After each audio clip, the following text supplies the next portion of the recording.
This is a podcast by the News Minute, and you are listening to South Central.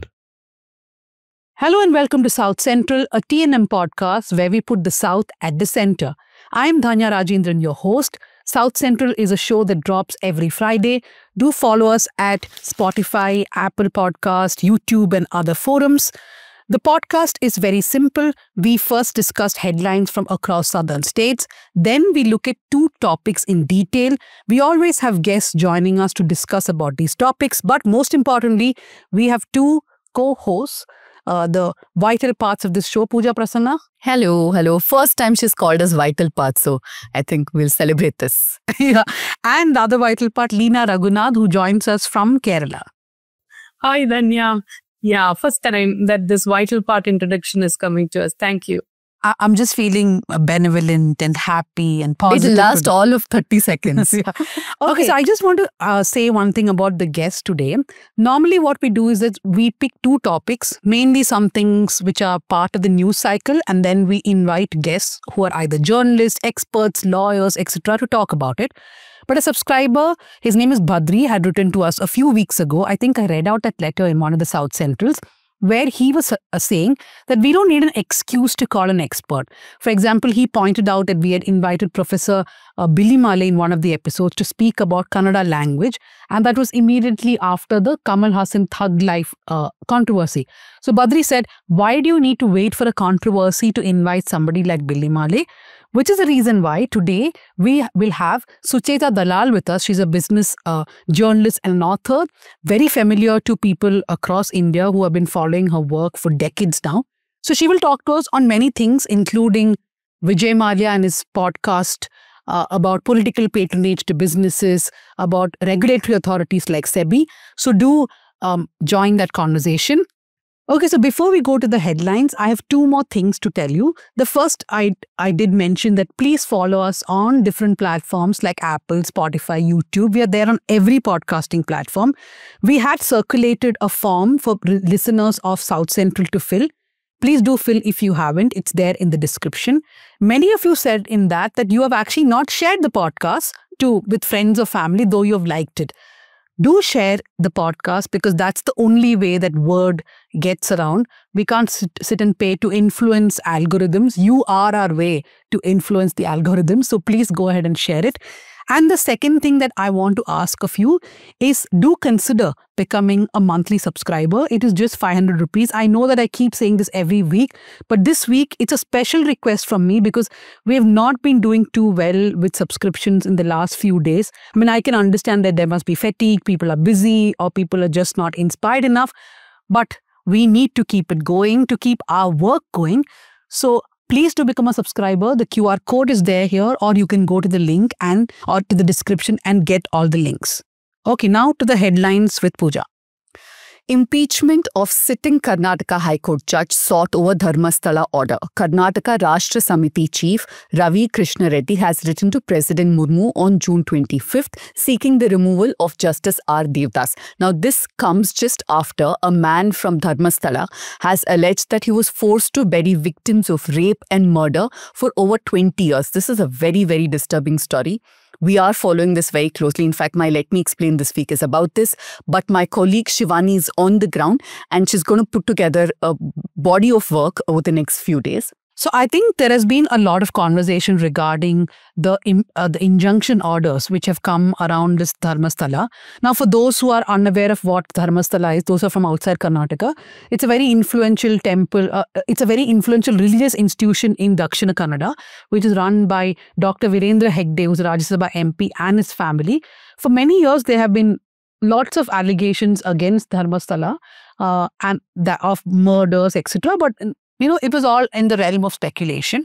But now a man has come forward saying that he was part of burying some of these dead bodies. The investigation is on now. We don't know whether he was lying or not. But every time something like this has come up, the Dharmasthala has always managed to secure injunctions from courts. We ourselves are part of 2 gag orders that they have got. And they also got a John Doe order recently Pooja has explained what a John Doe order is. So do watch that episode of Let Me Explain. But also, if I could just plug in our spirituality series here, we've done a few stories already, one of which was in Auroville that had gone, and we've reported on several other such centers. Isha Foundation. Isha Foundation was another one. So my urge to you is we're taking a very deep look at certain industries. This year, we're going to look at spirituality industries and, of course, police brutality. This is going to be part of that series. We're not going to just go report, this happened, that happened, sound bites, pack up, go back home. It will be a deep delve, but we need your support to do that. So the QR code for the spirituality industry is on your screen. Make sure that you contribute whatever you think is right. Okay, moving on to Tamil Nadu now. Train tragedy sparks clash between railways and the state government. There was a train and van collision in Kadalur district a couple of days ago, and that claimed the lives of 3 children. Now, this has started a full-blown war between the Southern Railways and the state government. The question is about who's responsible for the safety, the lapse of the safety. Southern Railway, on their part, has acknowledged criminal negligence on part of its gatekeeper. The gatekeeper allowed the school van to cross when there was a train coming. And they've also said that he allegedly violated protocol. But they've also pointed fingers at the Kadalur district administration, saying that they failed to clear a railway-funded underpass proposal that has been pending for over 1 year. I think it is a very stupid and dangerous press release from the Southern Railway, because the criminal negligence is on the part of your staff. And whether the underpass comes or not, that does not mean that you do dereliction of duty, right? Yeah. Moving on to Kerala now, Yemen to execute Nimisha Priya on July 16th. Action Council to attempt talks one more time. As you might already know, because we've already done a very detailed South Central episode on this. Do go back and watch that episode if you haven't. But the Malayali nurse was convicted of murdering a Yemeni citizen. Tanya has been involved. She's been covering this story very closely. Yeah, so basically what has happened is there is something called a Save Nimisha Priya Council. We did have Mr. Babu John as a guest on One South Central. They have been talking to this family in Yemen, whose family member was murdered by Nimisha Priya. Nimisha Priya, of course, has her own version of why she was forced to do it, and that it was by mistake also because she was trying to escape from his clutches. Now, the concept of blood money, an eye for an eye, the family has not, it's a tribal family in Yemen. It's very difficult to communicate with them. And the family has not yet said what is the amount that they want. The Save Nimisha Priya Action Council has offered $1 million, which is around 8 crores. But they are fearing that, recently there was another man who was released from Saudi Arabia. He was also the death row. His name was Abdul Rahim. And he was in prison for 18 years for murdering a teenager. And through crowdfunding, Keralites collected 34 crore rupees and paid his blood money. So there is a fear that this family is comparing it to that amount, saying, why only 8 crores for us? So we are running out of time. So the Action Council has asked the family to just give the rate. Then they can say whether that can be paid or not. But we should ask the Indian government, and because we are of Vishwaguru status, and can we not speak to Yemen and sort this out, because it is our citizen who will be executed there if things go wrong on the 16th of July. Yeah. 425 under surveillance as Kerala battles fresh Nipah virus outbreak. The highest number of contacts is 228, which is in Malappuram district. I hope you're safe. Leena, you're joining us from Kerala. I hope you're taking precautions when you step out. So once again, the Nipah virus has hit Kerala, and there is this fear. So it's going to take a lot of precaution to control this disease all over again. But I think more often than not, the story that we hear from the public health reporters is that Kerala has a very active counting system by which they track and count and take account of the people who are infected. So you will be hearing the real figures, and that's going to be a cause of concern. But I think we can once again rely on Kerala's public health system to take care of this and control it without letting it spread more. No, like Leena was saying, I think they have a considerably well-oiled system where if somebody is tested positive, then they immediately check the contacts, and the panchayat is told, the entire town is made aware of who those people are. The collector itself puts out this list. So I think they have a well-oiled mechanism. Yeah, so more people shouldn't test positive. That's the big challenge. Moving on to Andhra Pradesh, Chandrababu Naidu orders timely completion of Amravati construction projects. He's urged all institutions allotted land in Amravati to start construction immediately and finish within the deadlines. Over 70 institutions have reviewed their progress with government, and government has promised support to avoid any delay. I hope finally there is some capital in Andhra. No, I think it's crucial. Time is crucial, right? You have to complete Amravati before the next change of government. Yeah. Because you never know what will happen. Yeah. So the last one is from Telangana. This was very dramatic. KTR reached press club after accepting Chief Minister Revanth Reddy's debate challenge. But Revanth Reddy was not there. KTR claimed that he brought a list of farmers who killed themselves, whose loans were not waived off. And then he accused the Chief Minister of throwing a challenge and not keeping up to it. At the time, Revanth Reddy was in Delhi. So he sat on a chair, KTR. He did an Arnab Goswami. He basically put a chair saying CM. It was an empty chair. He sat next to it and he kept waiting. Did he talk to the chair? I don't know. Okay. So we are done with the headlines. Leena will not be there in the first discussion. She'll come back for the second. We will go to the first guest of the day. As I said earlier, our guest on the podcast today is Sucheta Dalal. She is a well-known business journalist and author, a Padma Shri awardee. She was a financial editor of the Times of India till 1998. Then she went to the Indian Express as a consulting editor, where she worked for a few years. She's known for her reporting, her fearless reporting, including exposing the 1992 stock market scam by Harshad Mehta and many more such reports. She is now the managing editor of Money Life. Thank you very much for joining us here on South Central. Thanks, Sandhya. Great pleasure. So in this podcast, the first, like I explained in the beginning, we are not going to restrict ourselves to just one topic, but we are going to talk about a lot of things, including Vijay Mallya. Now, I think we'll first look at the Vijay Mallya podcast. So on June 5th, Vijay Mallya appeared on a podcast with Raj Shamani. In this podcast, which went on for almost 4 hours and 20 minutes, Mallya portrayed himself as someone who's being targeted by banks, consecutive governments, and the very system. So let's look at a few things. Was Vijay Mallya a defaulter? Yes. Was Vijay Mallya the biggest defaulter? Definitely no. So why was Mallya made an example of? I think the answer lies in something that he said during the show, that they like to make a show of it.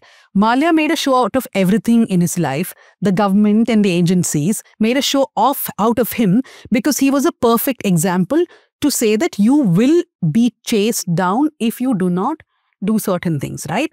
Now, Mallya, I think, was right about a few things, which is that the government has to stop somewhere at some point of time. Since the recovery has been made of this many crores, the government has to stop. He's also right about the fact that banks were not transparent about everything that happened, even about the accounts. But Mallya made several wrong claims during the podcast, and he tried to muddy the narrative. I mean, just a few examples if I can take. He said, in fact, more than once very proudly, that I was the guarantor for these loans. Who else would stand as guarantor? But if you look at documents, both in London and in India, Mallya and his lawyers have always said that he became the guarantor under duress. In fact, in London, I'm reading out, in one of the court documents, it says, Dr. Mallya does not accept that he's bound by the personal guarantee. The personal guarantee was on the basis of alleged non-compliance with Indian banking rules and coercion. He also glossed over his lifestyle choices at the time of crisis, saying, should I be a hypocrite? We will discuss that in detail. And at one point, he says, did I steal? I mean, perhaps not, but then he's never questioned about the fact that he transferred $40 million as gifts to his 3 children, which the Supreme Court of India had to stop. That's almost 343 crores. Then at another point, he says, did I launder money? If you go by the CBI and the ED, you did launder money. There is a charge sheet against you. So there's a lot really to unpack about the Vijay Mallya podcast. Sucheta has written about it. She's also done a video on Money Life. I want to start with a word that you used. I mean, a line that you used in your article. You said, a curated podcast where Mallya recast himself as a victim of political vendetta to the young interviewer who is as disarmingly clueless. True. So, it's wonderful to give an interview to someone who doesn't understand how loans are given, when you get a personal guarantee, what happens with personal guarantees. So, to be absolutely fair to Mr. Mallya, and like I was telling you earlier, I have been chasing his sort of defaults or whatever since the 80s. In fact, I've been covering him since he was with Manu Chhabria as a kind of takeover king. They were trying to get Shaw Wallace. So those were the high point. They took over a lot of multinationals operating in India who were going out. That's when he invited Kishore Chhabria and Manu Chhabria to be part of his businesses. And then came the time when, as usual, excesses, and he's selling stuff. He's selling his property in Hext House. He's, sold Kisan in the 90s. In fact, he sold so much that he inherited from his father, which is why there is this curious line about how he is telling his mom that this is my earning, which is the Berger Paints. But frankly, he would not have been chairman of Berger Paints if it wasn't for the fact that his father was earlier the chairman and he got an opportunity to buy it in the first place, because he had connections there. So to be absolutely fair to him, he did a lot of what other industrialists did. He just did it with far more flamboyance than others and recklessness, if you ask me. I have not seen in the 40 years that I've been in journalism, someone who's come to the brink of bankruptcy, where he was written off as finished in 1991. Business Today had a cover story, in fact, saying, is Vijay Mallya broke or bankrupt or something like that? And then come back to the, high-flying days of Kingfisher and then down again. Okay. So I keep saying he's like a cat with 9 lives. He's also been extremely lucky, as I've been saying in my video, because economic liberalization didn't happen because of him. He just got so lucky because of it. All the properties that he inherited from his father got re-rated. I think you're in Bangalore, so the place where he stays and the buildings that he's built. They're really high-profile gated communities. That value was land he inherited, which probably went up, 20, 30 times or more, and he got the benefit of it. The same thing with foreign investment coming into liquor companies, right? So he was able to get a higher price for everything. Now let's look at bank loans. Having done all this, he made so much of money by selling small stakes in all the liquor companies which were doing well. Then he still went into Kingfisher and he's looking at it as a separate compartment. And he then says that I do not mix it with my personal wealth and I want to keep getting bankrolled. If you ask people, and I've been covering this at that time, Indian Airlines had made almost a recovery. Both Jet Airways and Vijay Mallya had such a close connection with the then Civil Aviation Minister Praful Patel. And while I'm naming him, it's all documented in Jitendra Bhargav's book. He tried to sue Jitendra Bhargav. Nothing came out of it. It got withdrawn. So it's all on record what happened, but they put so much of pressure on the government. So it was not like an innocent business which is growing, which got into trouble. There was so much of politics in it. And in the podcast, he only talks about politics to do with the liquor business. And liquor is very, very difficult, controversial. Each state has its own rules. We know what happened to the Delhi government because of liquor policies.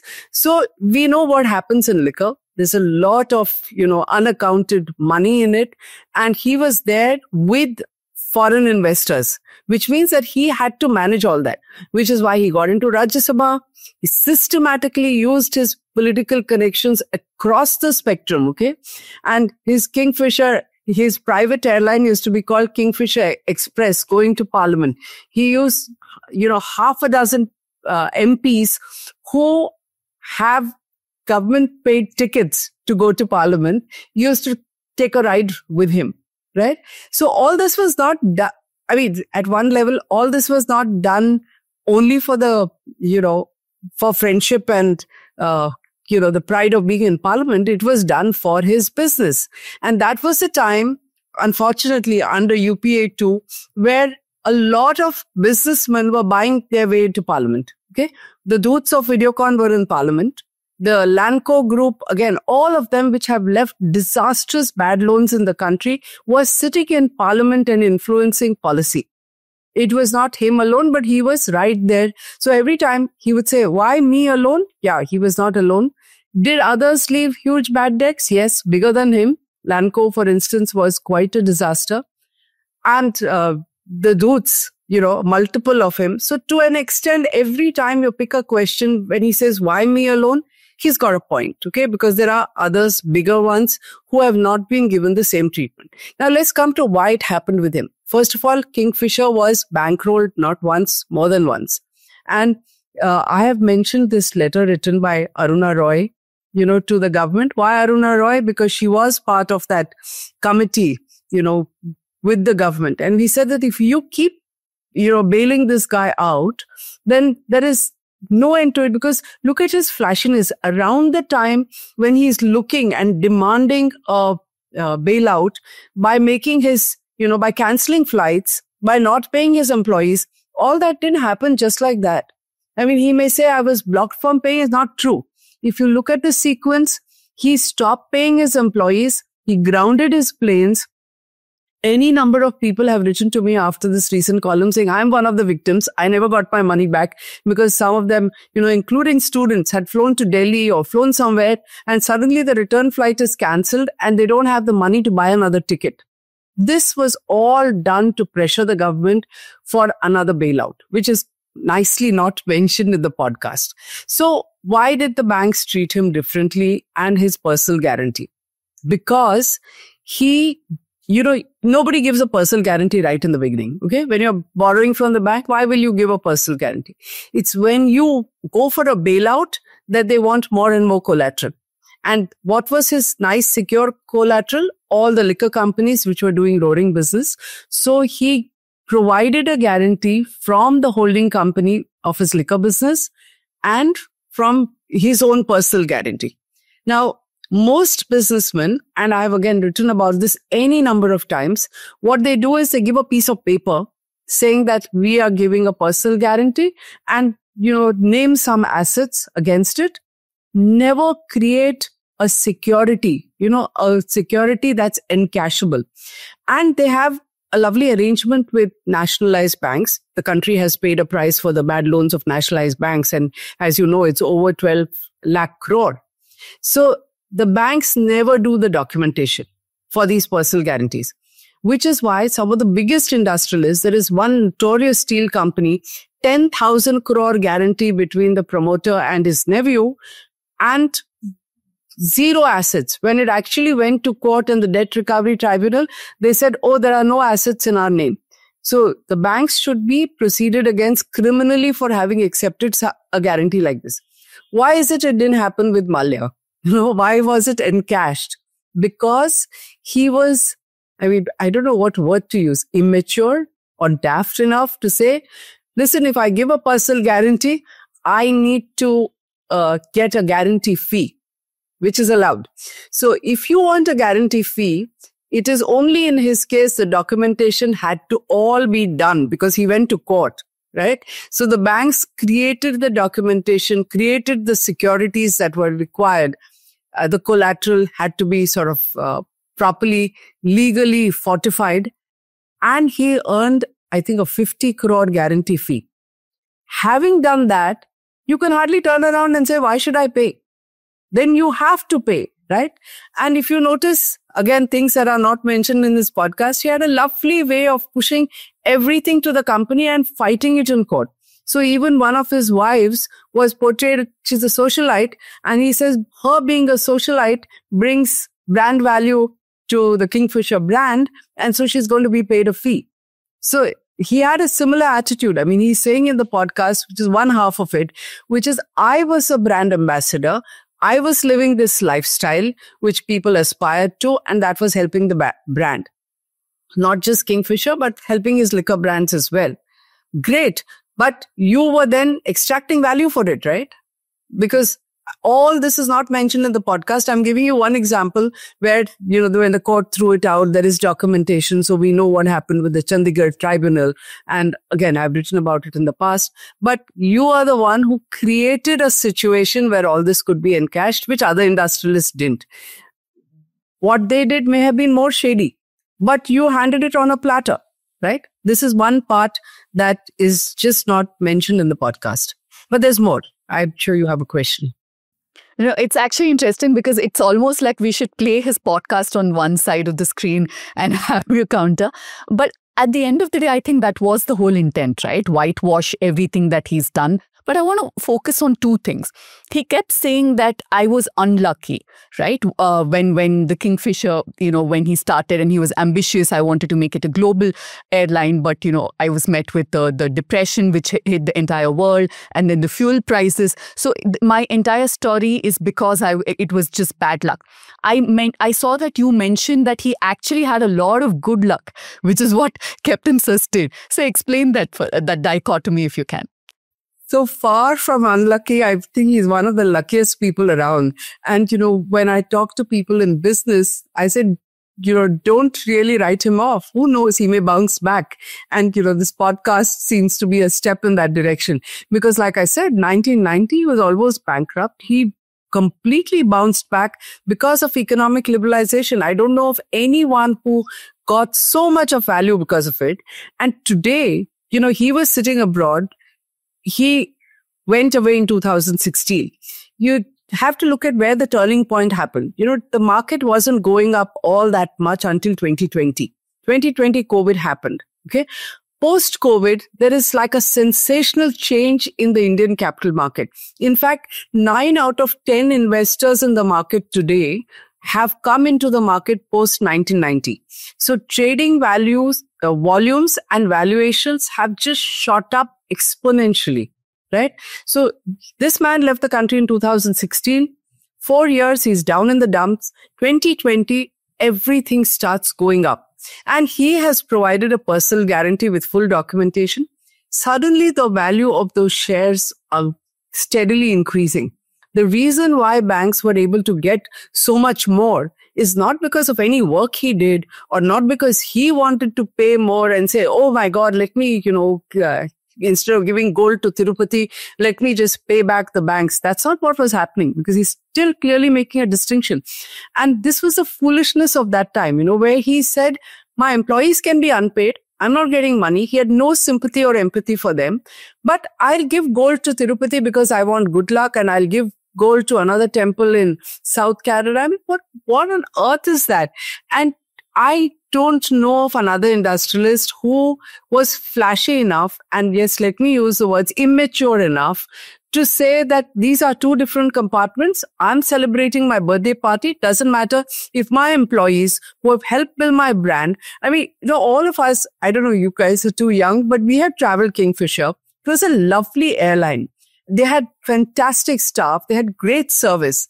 You didn't feel sorry for them. I felt sorry for all of them, without being paid and continuing to work. And I remember when they were not paid for 3 months, I used to think to myself, how are they still so polite and nice without having got a paycheck at the end of the month? I would have wanted to be really rude, And he had zero sympathy for them. He's giving gold to Tirupati. He's hosting a birthday party. And so the banks didn't let me do it.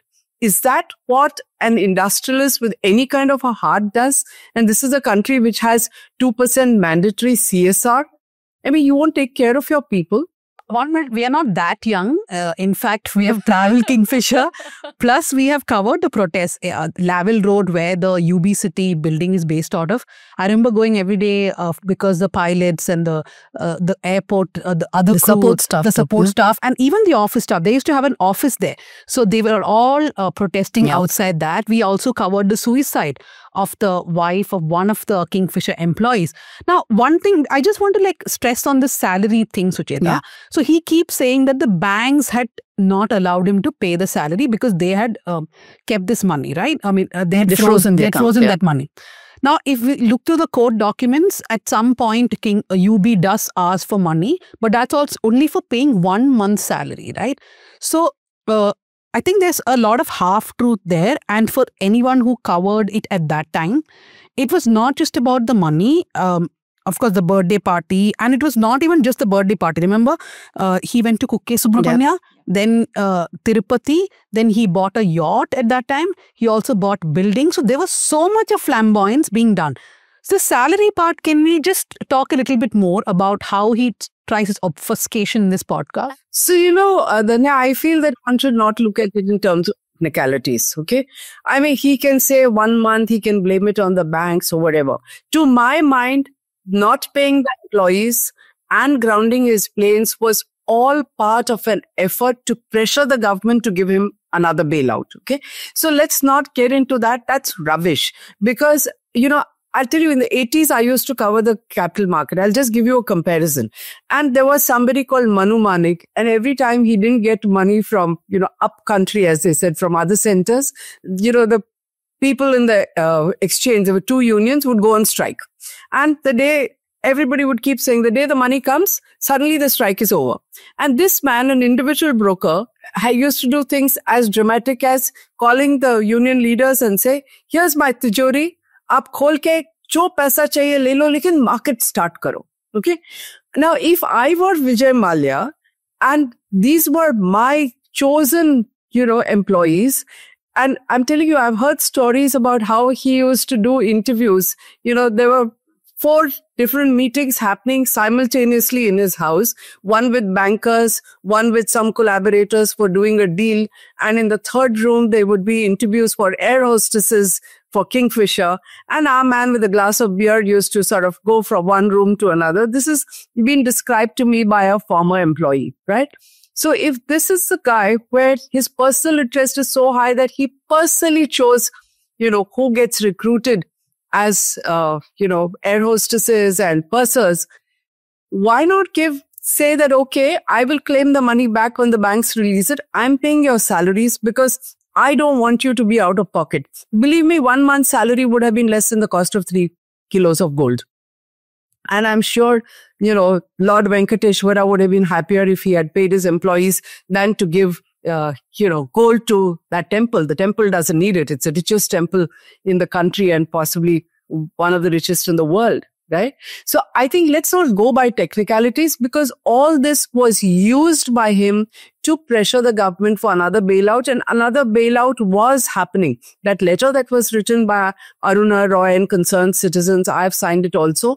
That letter was sent because all of us were so outraged that this man, who's so flashy, who's continuing to spend money, who made a bad business decision of buying Air Deccan and created a problem, is now demanding another bailout, and Air Deccan was a bad decision because Indigo was making money. SpiceJet at that time was making money. So yeah, there is a problem with civil aviation policies, but you have to manage the business in a manner that you are profitable. Otherwise, sell out.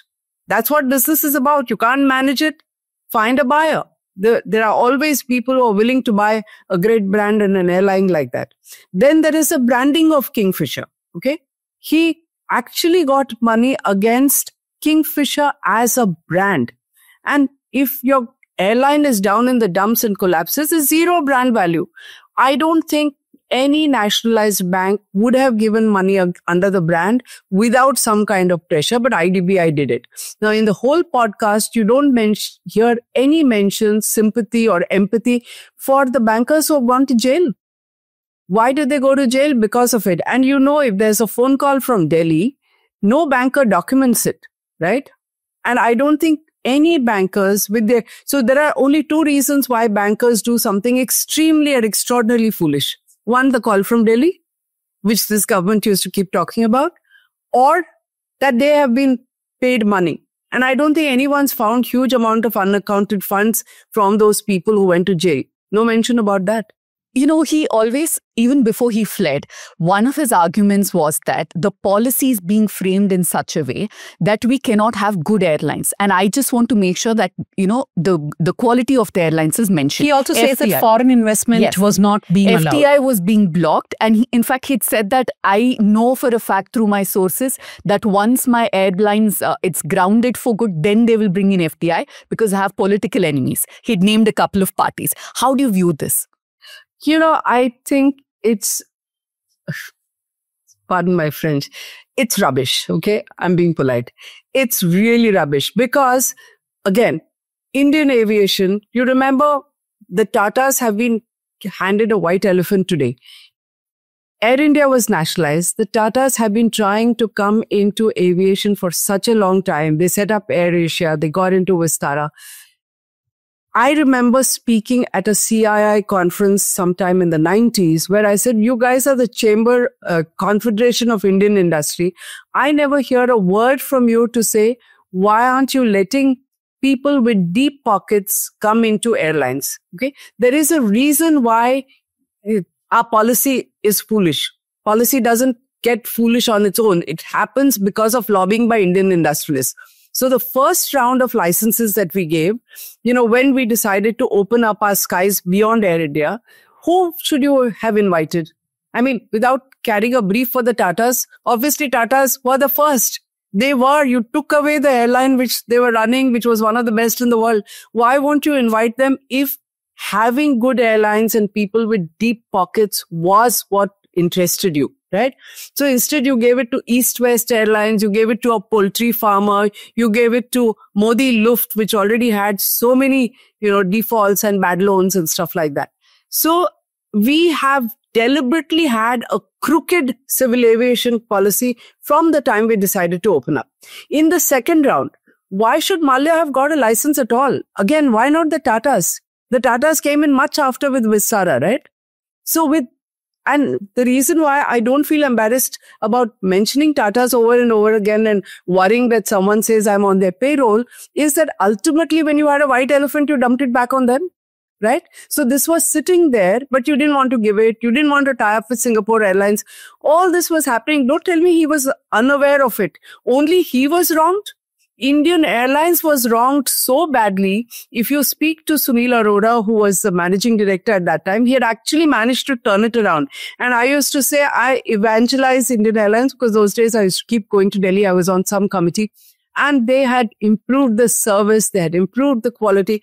But when it came to landing rights, when it came to flying abroad, they just ignored all the rules and they were taking away whatever were the strengths of Indian Airlines and Air India and giving it away. You can still speak to the former MD of Air India and you will hear what happened, how they were victimized. There was Mr. Mascarenhas. Look at what he faced. It's all there in Jitendra Bhargav's book, Descent of Air India. So if anyone was wronged, it was not Kingfisher. It was Air India and Indian Airlines. Not only were they systematically targeted, their MDs were personally targeted. He didn't face anything of that kind. In fact, he and Jet Airways were part of the group that was lobbying and influencing this harassment of Indian Airlines and Air India. So I want to now zoom out a little away from the financial stuff which was talked about. One narrative throughout this podcast was that the mainstream media commentators were building this narrative against Mallya, right? And he specifically speaks about commentators and one anchor who we all know who it is. I worked for the channel at that time, who kept saying, Mallya, I will send you to jail. So from my understanding of how things were playing out then, primarily Mallya was also associated with another channel. And this particular editor felt that, there are a lot of people who media would not touch. The media was not scared because they were elite. He also picked the softest of that lot, I feel, because nobody was going behind Anil Ambani or other people. So Vijay Mallya was also an example that they could make out of. So in one way, perhaps Mallya was sensationalized by the media while others got a free run. But I also want to ask Sucheta, what did you think about this whole thing about that the entire media narrative was against him? Was that really so? Because he was also celebrated a lot. So, Danya, I think a lot of times I call it vulture journalism. Okay. And unfortunately, this is what the Indian media does. So when Mallya was flying high, I think if you start investigating how many people used to catch rides on his private airline, how many people used to regularly go to his New Year parties and, were so thick with him that they have stayed at his house in London. This is all the media. Okay. And I mean, I know names and I know those who have taken advantage like this. They didn't write a word. So in fact, when we were pushing for that concerned citizens letter, at that time, nobody in the media wanted to speak about it because there were people who would call up and ask for free tickets on Kingfisher Airlines, apart from his private airline. So it when the going is good, and this is not just about him, this has happened to stock market scamsters, this has happened to every industrialist. They are keeping the media happy, as they think. And they always tend to believe that, we have them all in their pockets. And depending on what they think is your worth, whether it's a bottle of whiskey or whether it's shares or whether it is, other kinds of access. You remember, the kind of Mallya had a lot to give. It could even be invitations. Nobody wanted to speak against him. When the going is bad, everybody realizes now there's nothing to extract from here, and they do an about turn. And I also feel that this message has come on, those IT cell WhatsApp, that we're going after him. We're going to make an example out of him because he's so flamboyant, because he was sort of inviting him, this kind of attention. And it would have been such a big deal. It was a great narrative. Remember, this government was showing off about the bankruptcy bill as this game-changing move, right? They said, oh, nothing happened in UPA 1, UPA 2. We are the ones who finally brought the bankruptcy bill. And that sort of increased our rating in terms of ease of doing business, which is why I keep harping on the fact that with so much of, band baja, you introduced the bankruptcy bill, and look at how it's working today. So you had the first 6 cases where the PM himself said, go after them. So you had SR Steel, Bhushan Steel. Some of that is also unraveling. And then you wanted this one example made of Vijay Mallya. So I agree over there that yes, the media went after him relentlessly because he was down. And I think the media was encouraged to do it. And I think a lot of people who were happily benefiting from him realized there's nothing more to get from it. But Danya, I also find it a little laughable because he never complained when media covered his parties, after parties, all of that. He himself has admitted that he's a brand ambassador of all his businesses. So promoting him is promoting his businesses also, on economic tangent to that. He never complained then. So in turn, when you've put your life, your personal life in public, then you also put yourself out there. So the media did go after him personally later. So he made himself the poster boy of Indian business and later became a poster boy of everything that went wrong too. So if we zoom out a bit now from Mallya himself and just talk about other things also, one thing I noticed is the political patronage, whether it's the name of Pranab Mukherjee which is dropped or Arun Jaitley that's dropped. Of course, both are not alive now to come and perhaps explain but their Arun side. Jaitley did, I think, Arun put on Jaitley's record. thing, the Congress MP did say that they saw him talking in the parliament with Vijay Mallya and all that. But the whole point about political patronage, it's very clear from Mallya's podcast or whatever it is, as you have also said now, that he enjoyed political patronage. But that's the problem we continue to face in India, right? That there are private business players who have political patronage and they somehow secure access to critical infrastructure projects, whether it's airports, ports, energy, even when their bids are not competitive. Like, for example, in the Andhra Pradesh case, where Adani has now been accused of being given solar parks and paying his bribe through, the company paying their bribe through. So how big a problem is political patronage? Oh, it's a huge problem. And it extends across governments. In fact, it was far worse I shouldn't say far worse because now it's just 2 business houses that seem to be getting everything and taking over the country. But otherwise, in the name of coalition dharma, everyone was doing whatever they wanted to and they were ripping off the country. And they were getting into parliament. I think I've written about this and I've spoken in public about 6 to 8 top businessmen with massive loans being members of parliament, and they came from across parties. In fact, Vijay Mallya was not alone. He had 2-3 other people, including his large distributors who were either MLAs or MPs. So he definitely believed that politics was important to his liquor business. In fact, there are names, most of them are from Bangalore and you would know it. It's all written about. They either worked with him or they were his largest distributors and they were in parliament. So political patronage was used by a lot of businesses. Even today, some of them I think one good thing that has happened is there are less of them actually sitting in parliament and dictating policy and sitting on parliamentary committees. I think that was the obscene part of UPA 2, especially, which is what gave them, I feel corruption is really sky high today, but the impression of huge amount of corruption that you'll hear and talk about in UPA 2 was precisely because of this. And then no nationalized bank was in a position to say no to them. So infrastructure development happened. So you can talk about Adani. I can go back to Lanco, which also happened during UPA 2. It's all, I mean, in the bankruptcy process, so if there is 40,000 crore of loans, that company gets taken over for, say, 2,000, 5,000. And it's all just forgotten. It's all written off. And it's happening to businessmen all the time. I think the worry today about political patronage is that you have a bankruptcy bill. You want to go after Mallya. You're not using the same equal treatment for everybody. And that makes Mallya, able to go public and say, hey, why me alone? I think that is something this government has to worry about. But Dhanya, is this something that is new? Because right from license Raj time and then even post-91, liberalization came in. But, this kind of patronage continued. So has it just changed form? And is there no way we can break the cycle? I think it has always been there, right? Post-independence. In fact, just yesterday, I did a podcast on A.D. Shroff and Forum of Free Enterprise. So the license Raj, making people sit outside IAS officers, cabins for 3 hours and 4 hours. I mean, all this nonsense has been going on. That's why India is where it is. And we have not become a Singapore or a South Korea when we had all the opportunities.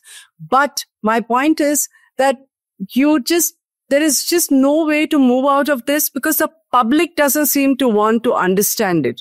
It's like what happens in business is not our baby. And since politicians take care of people across parties, I think the country is ill-served by our political parties because not a single political party has made this kind of business patronage ever an issue. You look at every party, so which is why when you look at electoral bonds, who's making a noise? Every party has got the money, right? So you look at any payments under the table. We've got a system where you don't have open funding for elections. So people are taking illegal gratification, which means there is patronage. It's at the state level, which is why they fight so hard for certain industries and businesses to be with the state so that they can make money at the state level. Or it's at the national level. We have to change our structure. And for us to change our structure, we need to educate our people, especially the younger generation. They seem completely uninterested in any of this. And today it looks like the narrative is only about religion, cow slaughter or what have you. I mean, I really worry because we keep writing and instead of people understanding it, the first question people want to ask is, what's your problem with so-and-so? It's not my problem. It's a national problem. It's your problem that you're not understanding it and realizing the impact that it has. Okay. I mean, we are digressing a bit, but let me give you an example.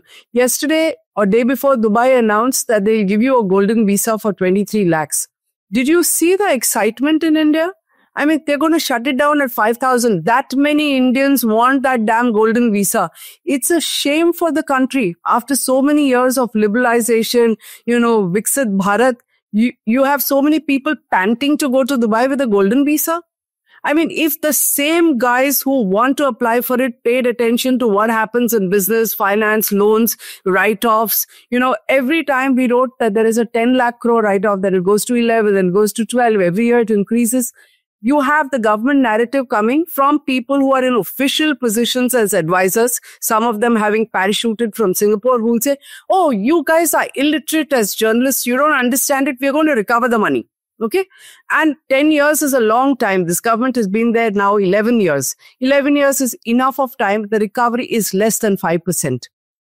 Right? So you don't recover anything. In fact, one of our trustees at Moneylife Foundation who was targeted and he is no longer alive told us, and he used to repeatedly tell us, and we've quoted, that by the time the Indian banks, nationalized banks, declare someone defaulter, there is nothing left to recover because they have evergreened the loans multiple times. They have not taken a viable personal guarantee. And this is coming out in case after case. I keep writing it every week. And, there is no recovery. I want to ask something about nationalized banks because you spoke about recovery. where do things stand now? And as you said, we don't pay enough attention to it. There's a lot of talk about inequality in the country. But still, I think we don't pay much attention except in spurts to how much our nationalized banks are giving out these loans. Like, for example, in Rajya Sabha, I think 2 years ago, the CBI gave a data saying 33 big financial defaulters are living abroad. The number must be equally big in India to the big defaulters. So how are national banks been faring, and have examples like Mallya at least made them act in a better way? The regulatory systems are better in place? Not at all. I mean, like we tell you, we've written off over 16, 17 lakh crore. This government has decided that we will keep writing off and we will blame it all on UPA 1 and 2. They were bad loans from that time and we've been writing it off. And the country, whatever money was possible, has just got pumped into it because nationalized banks had to be recapitalized. To its credit, the government said, okay, we won't have 20 of them. We will shrink them. So they merged the banks. The number of banks has reduced, but the problem hasn't. Because if you don't stop political patronage and if you keep giving loans and those loans are going to turn bad. So you cleaned up the banks. So now you're saying bank balance sheets are good. I mean, can you assure us that now there's not going to be a single bad loan? I mean, the proof of the pudding will be in whether some of these people who have had defaults are again borrowing from Indian banks or not. Okay. In the last few years, they've become more opaque. They don't give out data. You can't ask things on RTI. They just refuse to name them. Yesterday, we have carried a story of State Bank of India, which will not give names of defaulters. Okay. So when banks systematically refuse to give you information, aren't they part of the collusion to hide information? Now, if we don't know past defaulters, are they going to tell you the loans that they're giving out to existing defaulters, fresh loans in the names of new companies? That's going to come out another 4 or 5 years from now when they default. But as far as the cleanup is concerned, on one side, like you rightly said, we may have to look at more transparent political funding. But on the corporate side, SEBI is also just as problematic, isn't it? Because there is so much of opaque behavior on their part, as we've seen it coming out again and again. We did a story on how Adani had relatives sitting in committees in SEBI, overseeing things and giving him favorable reports that just seem so transparently problematic. So how much is SEBI responsible for the kind of corporate mess and in turn the policy mess that we're in? So, it's not so much SEBI. SEBI is definitely has something to do with listed companies, but at least SEBI has ensured under insider trading rules and disclosure norms that companies have to give out data. And when there is trading in advance, so let's keep out Adani as an exception, because I've written about the fact that, share prices were going up and SEBI did not act. But other than these exceptions, by and large, SEBI has looked at listed companies because the impact is immediately there on the stock exchange. I feel the bigger problem is the Ministry of Corporate Affairs. Okay. And from Arun Jaitley's time, they have the same minister. So Arun Jaitley used to be Minister of Finance and Minister of Corporate Affairs. Nirmala Sitharaman has held the two ministries. They have the Serious Frauds Investigation Office under them. And you look at the record of SFIO, the number of show cause notices, whatever they've said, nothing is complete. And that is a lovely black hole because, they are not made to disclose anything in public. If you ask me, I think even before SEBI, because a lot of times, I've been on SEBI committees, I've been on the primary market committee. When SEBI wants to do something, the ministry says, hey, excuse me, that's our domain. And their record as Ministry of Corporate Affairs is pretty pathetic.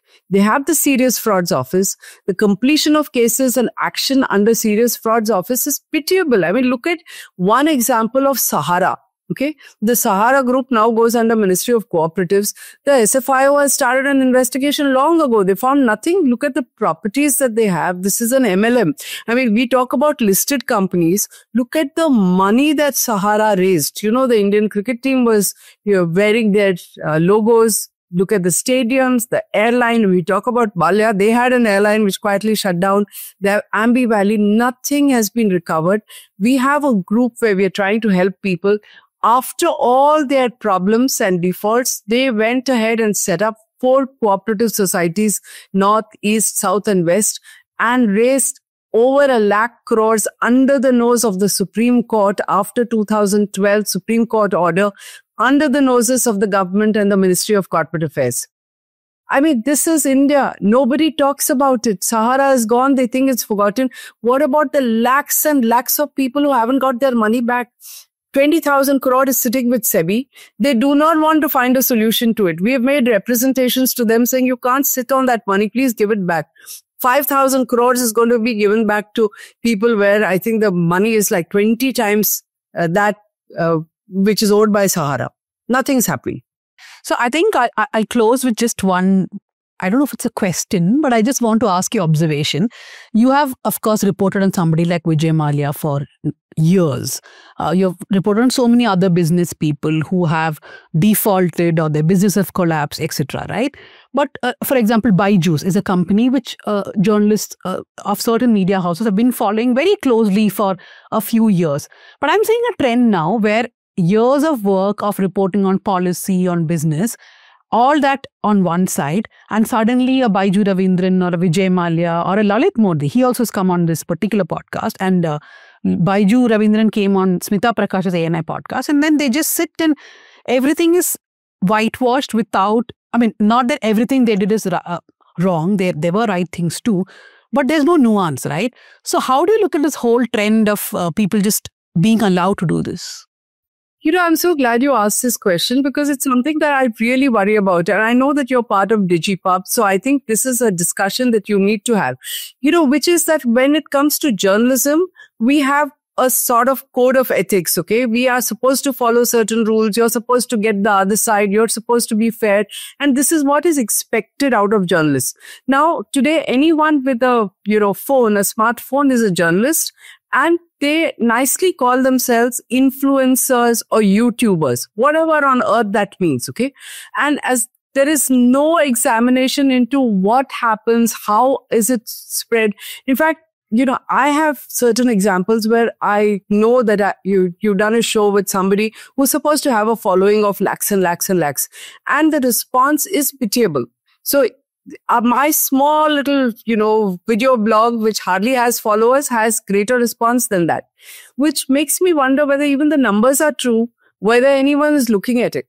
So that is stage one, okay, where we need a discussion on what this means and do any codes apply to them and what does press council and others have to say about it?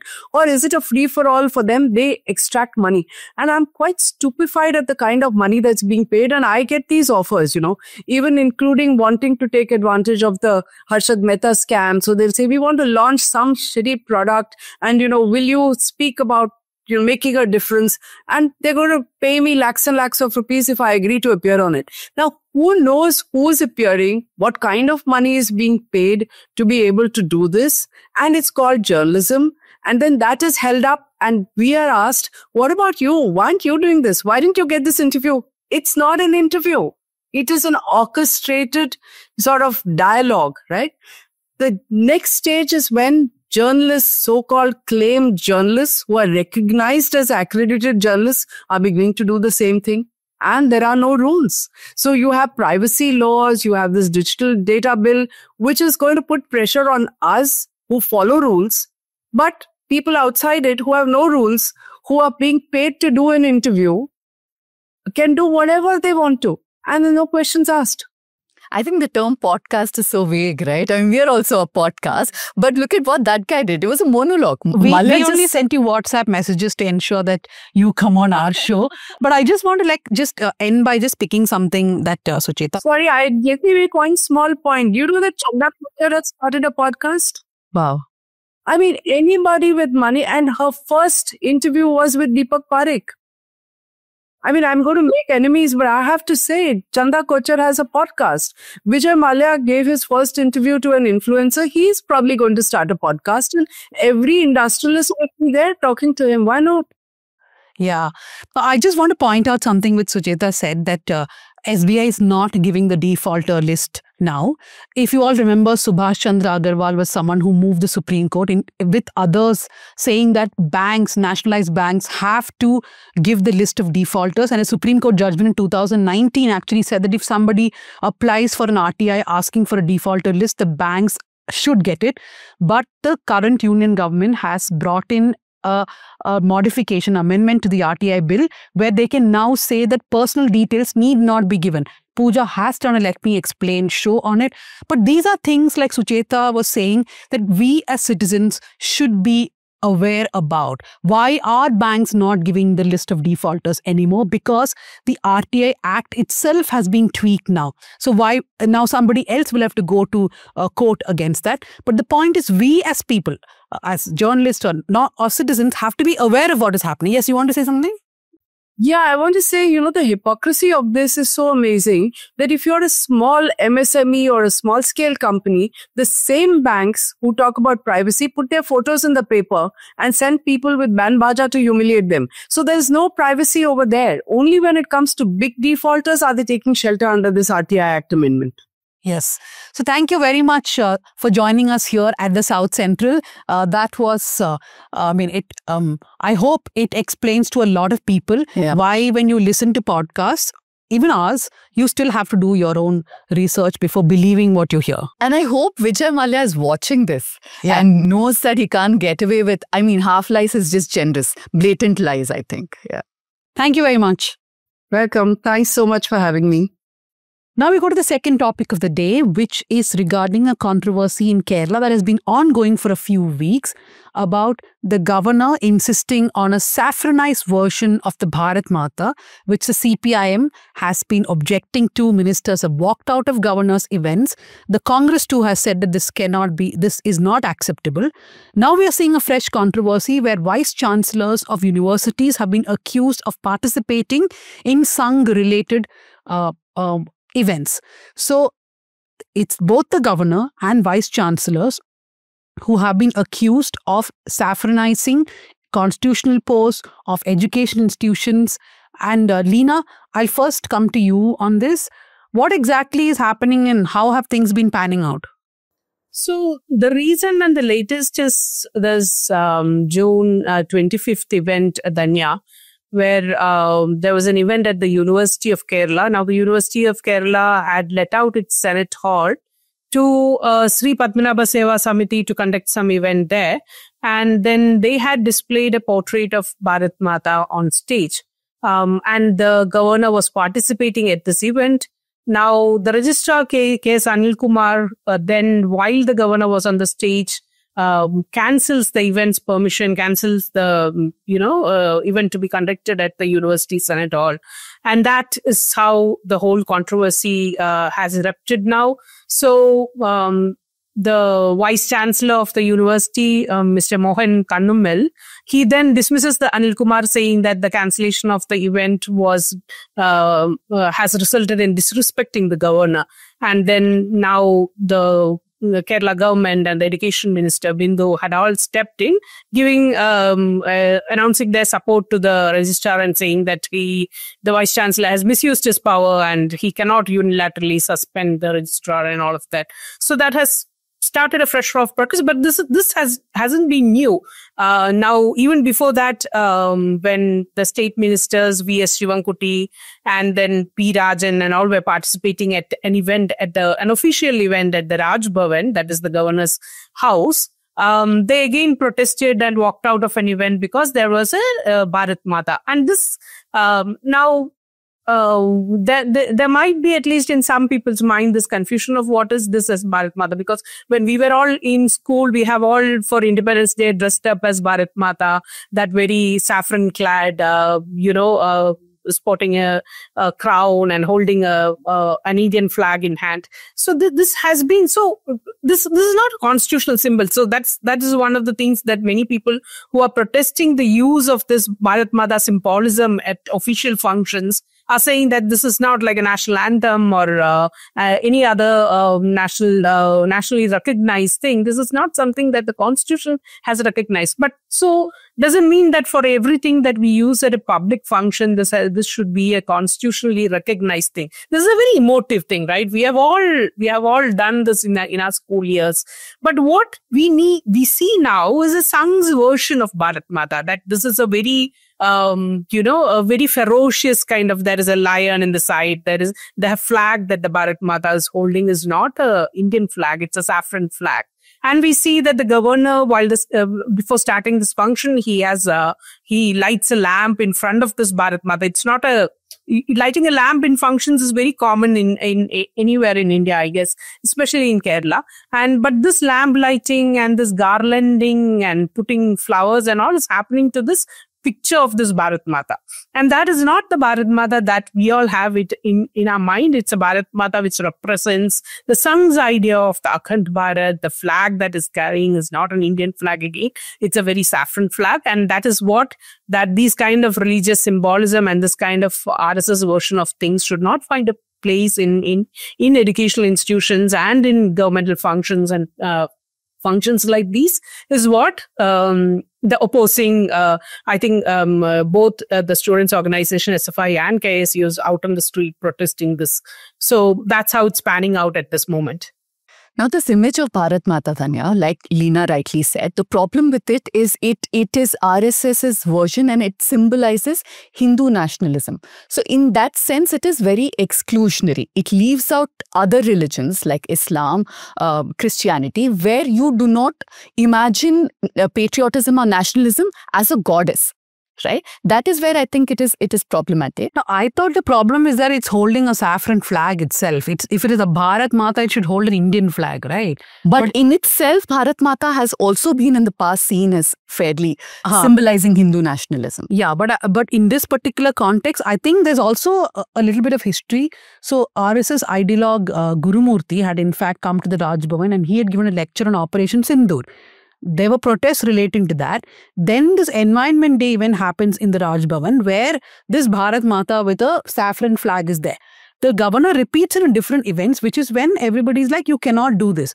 But I feel it doesn't stop there. The VCs going to the Seva Bharati event also has become a huge problem now, with the SFI and others pointing out that there is a definite attempt to saffronize not just constitutional institutions and just make this a fine, because how long can CPIM, for example, keep boycotting governors' events, right? You can boycott 2 or 3 events, but every time there's an event in the Raj Bhavan, if the governor insists on putting this Bharat Mata with a saffron flag, you can't as a government keep on boycotting and then sort of that Bharat Mata becomes normalized. So then the other issue is, of course, the saffronization of education. And we are seeing this across states also. Yeah, but also the larger fear is this. A governor is supposed to be a constitutional guardian, right? He cannot behave like an ideological agent who goes around, imposes a majoritarian ideology or any ideology, because he's supposed to be neutral, right? So that is another problem. But we've seen this happen again and again. I think even Tamil Nadu has been facing the same problem. They also don't know what to do, because do you boycott him? How many times do you take it up? How many times do you write letters in public? This is a question because R.N. Ravi, who's the governor of Tamil Nadu, had in fact in Madurai, Tyagarajar Engineering College, when he was there making a speech, had urged the students and he led them into chanting Jai Shri Ram. Now, that has become contentious. DMK-led government had taken it up, but that's not all that he's done. He's dismissed secularism as a foreign concept. He said that it's European and it's not needed in a country like India. The third thing that he's done, he's also spoken again and again, by the way, about Tirukkural, and he said that the translations have made it secular and it had a Bharatiya essence, basically a Hindu essence to it. So these are the most notable ones, but there have been a lot of these subtle messages that he sent. Again, brings us back, what is the governor's role? You're supposed to be neutral. You're supposed to speak about the constitution. When you cite from scriptures of one religion again and again, what is the message that you're sending out? But Leena, the problem in Kerala is just not limited to governors, right? It's also about educational institutions and vice chancellors. Yeah. It's also, before I go into that topic, Dhanya, let me quickly read out from what Nehru says about this Bharat Mata, because during the freedom fight, there was often these slogans raised of Bharat Mata ki Jai. When the police was lathi charging the protesters, the freedom fighters, they used to, keep shouting the Bharat Mata ki Jai. And Nehru, in one of his writings, talks about this incident where he goes to a remote part of the country and he engages in a conversation with the people who have gathered there, asking what is Bharat Mata ki Jai? Who is this Bharat Mata? And he goes back and forth with his audience, asking them, what is Bharat Mata? What does it mean to you? Is it this? Is it that? Is it not? But what Nehru ultimately tells that people is, may I read out from this? He says, what counted ultimately were the people of India, people like them and me, who were spread out all over this vast land. Bharat Mata, Mother India, was essentially these millions of people, and victory to her meant victory to these people. You are parts of this Bharat Mata, I told them. And this is exactly what is missing here, this inclusiveness that Nehru's Bharat Mata or all those freedom fighters Bharat Mata held. Is this Bharat Mata that the song puts forward? Is it the Bharat Mata of a hijab-clad woman? Is it the Bharat Mata of a communist? Is this the Bharat Mata of that belongs to a Christian missionary in India? So this kind of an inclusive message that holds together all kind of marginalized people and the varieties of the Indian population, that is missing from the sung's version of Bharat Mata.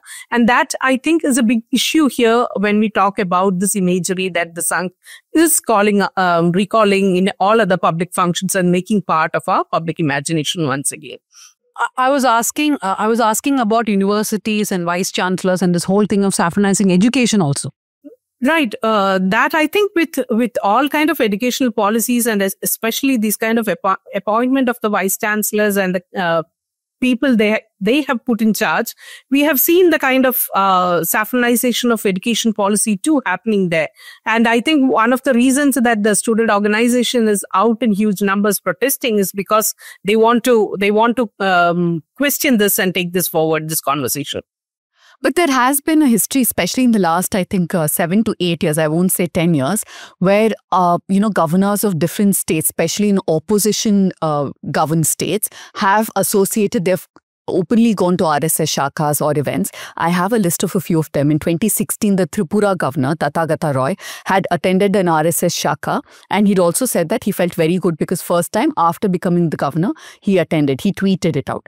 And in 22 September, the then Kerala governor, Arif Mohammad Khan, had met Mohan Bhagwat during the RSS Chintan Baitak in Thrissur. This also had attracted a lot of criticism on whether a constitutional head of a state should be going and meeting the RSS chief. Then Maharashtra Governor C.P. Radhakrishnan has released the biography of RSS founder K.B. Hegdewar. And he also spoke very highly and without taking into account some of the most problematic divisive statements of Hegdewar. And these are just some of the few. There has been West Bengal governor. The question again is that RSS is not just any ideology as much as they've tried to mainstream it now. And also it's a political ideology now, despite them projecting themselves as a cultural organization. So can a governor who's supposed to be neutral push forward one political ideology? Second, is this what he's supposed to do? Isn't this a breach of his oath? So there's a very interesting article that Chris, our colleague, did. It's called Bharat Mata, Who Gets to Define Bharat Mata and Imposing a Hindutva Symbol in a Secular State. So she's got multiple quotes. I'm just going to briefly say some of the stuff that she wrote about. There's a retired professor of history at Punjab University, Rajiv Lochan, who told her that the concept of this Bharat Mata itself is in line with the European belief that you associate homeland with something feminine, right? So like during the French Revolution, that's why somebody thought of Bharat Mata.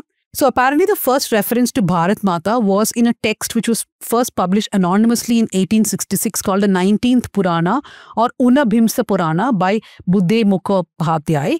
So in that it says that Bharat Mata is identified as Adi Bharati or the widow of Arya Swami, the embodiment of all that is essentially Aryan. Then it seems Rabindranath Tagore's brother Abanindranath Tagore's visual representation came, which had Bharat Mata as a goddess wearing saffron. Now, Bharat Mata has gone through a lot of changes, but one thing that has always been retained is its goddess-like figure. What the RSS added is the lion, as Leena said, and of course the saffron flag itself. But the bigger question is not how just Bharat Mata is represented, but as we are insisting, why should it become part of constitutional events? Because it is not a recognized constitutional symbol. Exactly. And when you include it, let us say you are very adamant there should be a Bharat Mata in your constitutional event. Can that be an exclusionary Bharat Mata and not an inclusionary one? Leena, you want to add something in the end? Danya, another thing that I wanted to add to this is that, in the recent, what we have seen is even in premier Indian institutions like the IIM or IISc, we have seen the kind of guest list that they have, the convocation ceremony or something. We have RSS-backed people or people who are not very scientific in nature to be invited to preside over these kind of functions, these kind of researches on Gaumutra getting more money than something that should ideally get. So there is a spread of all kind of these kind of tendencies across educational institutions, across premier educational institutions, and I think it is high time, at least in Kerala, that there is some kind of resistance being built to saffronizing these kind educational bodies and their functioning. Yeah, we have seen the controversy in Karnataka when textbooks were being changed, and of course there was a lot of resistance. Pooja, just being a devil's advocate, people would say that when the Congress was in power for decades, you had your people in universities giving lectures. The left has had the same thing. The left has controlled universities in the states that they are in. So what's wrong if the RSS and BJP does it now? So the first part I want to get into why you have to differentiate between private life and public life. Now, the governor could be an RSS pracharak. He could have been some, related to some Sangh organization. He's being made a governor on whatever merit. That is fine. That's one conversation. But after becoming the governor, can he continue going to an RSS Shakha? I think that is what, if many of our viewers are thinking, like Leena said, even in our schools, they did put a picture of Bharat Mata and we did go light a lamp, we put flowers on it, garland. So what is the problem? You can do it probably as a private citizen. You cannot do it as a governor because you are a constitutional authority, and that is where the hard line is. That is the first part. As far as Congress, left and all is concerned, our problem is what is the message? What are you propagating also, right? If you're talking about secularism, for now, India is still a secular country. You are allowed to talk about secularism. What is problematic is if you're proposing something that is majoritarian in nature, that is where I think IIMs and IITs of the world should show a little more discretion. I'm just wishful thinking. Okay, so we come to an end of this show.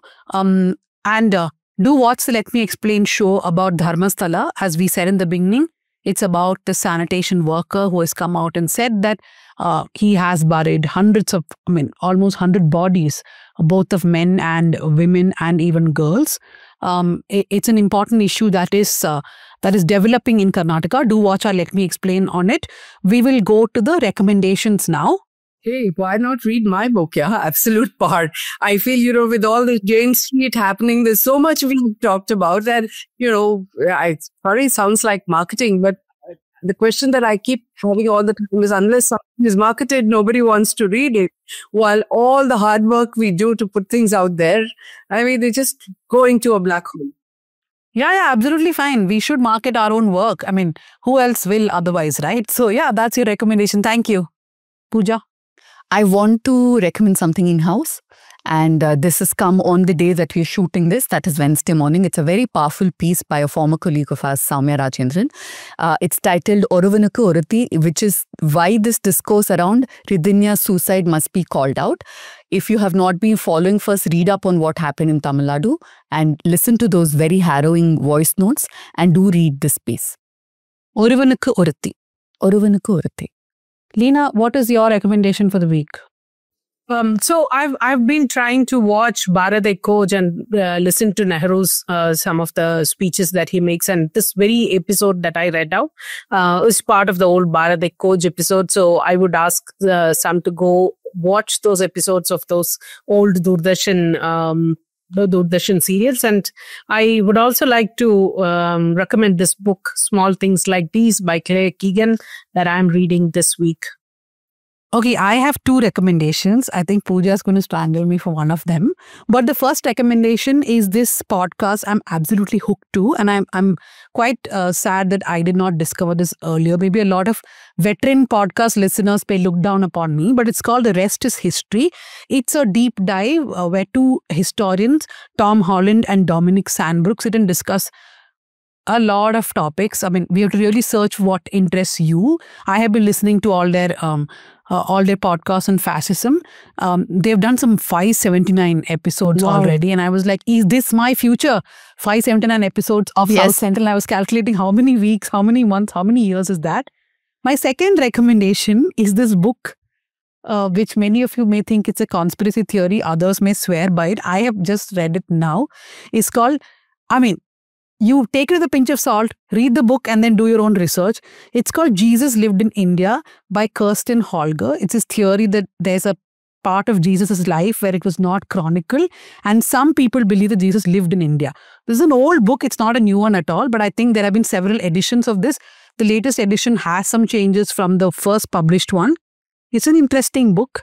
I don't know about the conspiracy theories, but one thing I think we can all agree upon, he wasn't a white man.